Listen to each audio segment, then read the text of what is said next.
About 50% of the campaign is devoted to academic programs, to distinguished professorships, endowed chairs, scholarships, fellowships, academic programs that are difficult to get funded from state funds. And about 50% of the campaign will be for buildings and for campus improvements. One of the most important parts of this bricks and mortar portion of the campaign is the health and physical activity building. This building is funded about 2/3 from the state and will be funded about 1/3 from private sources. It will be a building that has many uses and will function in many ways. It will house the internationally known Human Performance Laboratory, the new Wellness Management, the Wellness Institute, and the new academic program under that institute, Wellness Management, just began this past August. We've just broken ground on this building, and it will be completed in the next 2 years. It will have spaces for students in physical education. The School of Physical Education, men's and women's physical education, will be located there, their offices, offices for the athletic coaches, and an arena that will seat about 12,000 students, or 12,000 people. So it will be a very large building on this campus. We'll anchor the north part of the campus and will serve students. It will serve academic programs. It will serve our research programs, and it will also serve the community in a variety of ways, because the arena convocation area will be used, for example, for commencements. If we can't hold them outdoors, we'll be holding some of our major speaker series in that large area, and I am sure the community will be able to make use of this facility because it will be the largest facility in all of East Central Indiana. Perfect. Hey, that was great. Very good. Maybe we want to brush on the beautification then too. Right. One of our goals is to beautify the campus. When visitors come to this campus, they often comment that this is already a beautiful campus, and we believe it is. We have really excellent facilities, and they are maintained in a very effective and positive way. What we need to do is to enhance what we already have, and some of the funds that we will raise in this campaign will be used for campus beautification. For example, we will be placing some gates at different on the periphery of the campus, so that when you come in from the community or from I-69, you will know that you are on the Ball State campus. There is hope to improve McKinley Avenue, which is the spine of the campus, and make that a tree-lined street, which will enhance the campus rather than be just a place where people can drive through. You mentioned the bell tower at all? Is that necessary? No, I don't think we ought to focus on that. I'm not sure we're going to build a bell tower. Don't get too far on a bell tower. Let's talk about the, well, unless you feel that we have the national significance of the university, that national scope, and how the university affects it on that level.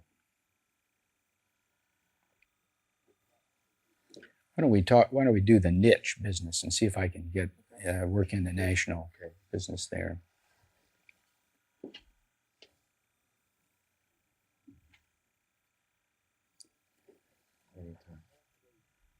Ball State's enrollment of about 18,000 students and about 1,100 faculty gives us some special opportunities. We're a middle-sized university. We're large enough to offer a variety of academic programs, but not so large that students get lost in the shuffle. We believe that one of the important functions that we can play in higher education in this nation is to be an institution that is fills that niche between the small liberal arts college, and there are lots of excellent colleges throughout the country, and the very large research-oriented university. We do not aspire to be a great research university, although our faculty are teacher scholars, and every faculty is expected to do scholarly work. We think that's important because we think that faculty can bring the research findings that they discover in their scholarly activity into the classroom and keep their teaching alive and vital and fresh. But we believe that we can serve the students and the communities and the state and the nation best if we play that role as an institution between those, filling that niche between those small institutions and the very large university. We would like to be perceived as an institution that plays smaller than 18,000, but offers the opportunities that an institution of 18,000 can offer. Great. You want to pass that down? Sure.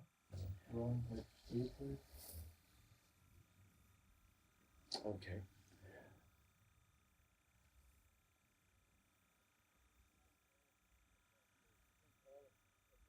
I think all of us at Ball State have been very excited by the kind of response that faculty and staff and administrators and really members of the community and alumni have shown when we've talked about this effort to become a great teaching university.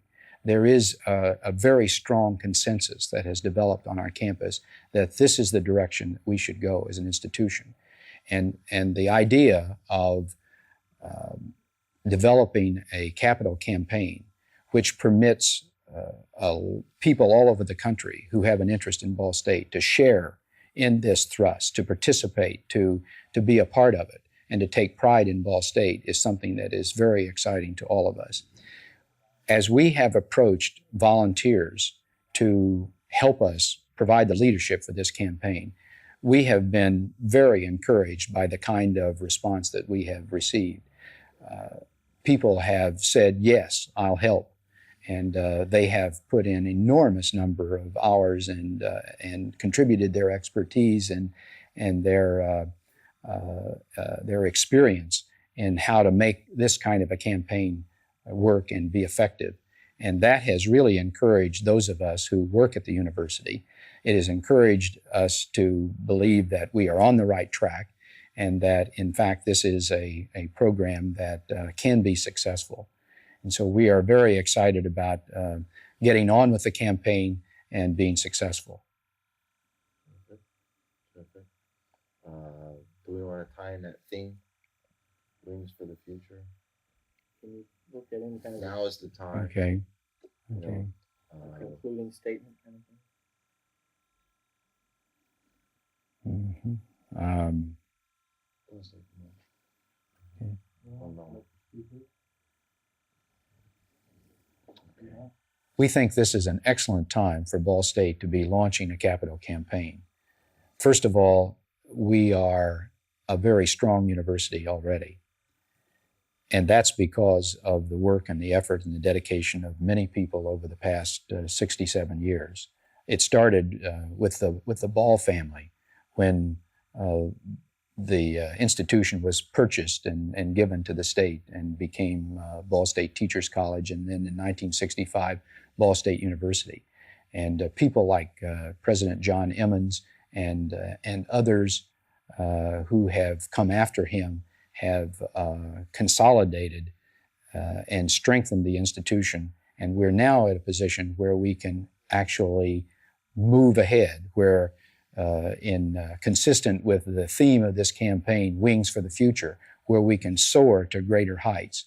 And we think this is the time to be moving forward, to soar into the 21st century.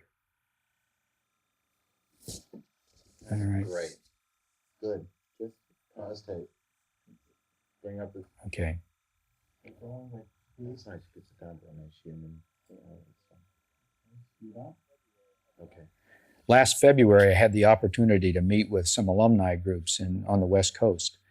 And I asked those alumni what they remembered and what they liked best about the university. First of all, they were very positive about the institution, and some of those were people who had graduated just in the past few years, and others had graduated 20 years ago or 30 years ago. And the theme that kept coming up was they really valued the kind of educational experience, the kind of academic experience that they had. They were able to have access to faculty. They could interact directly with faculty. They got advice from their faculty, and they really appreciated the concern that their faculty showed in whether or not they were learning. And the encouragement they received from those faculty seemed to be something that kept coming up over and over again. They liked the friendly, positive atmosphere on the campus. And it's very important, we think, that we not lose that at Ball State. We have made a decision that over the next several years, we will not grow beyond 18,000. And the reason is we do not want to let the scale of the institution get so large that we're not able to handle it and to manage that and continue that friendly atmosphere. Our faculty are in the classroom. They teach our students. At some public universities around the country, many of the freshmen and sophomores are taught by graduate assistants.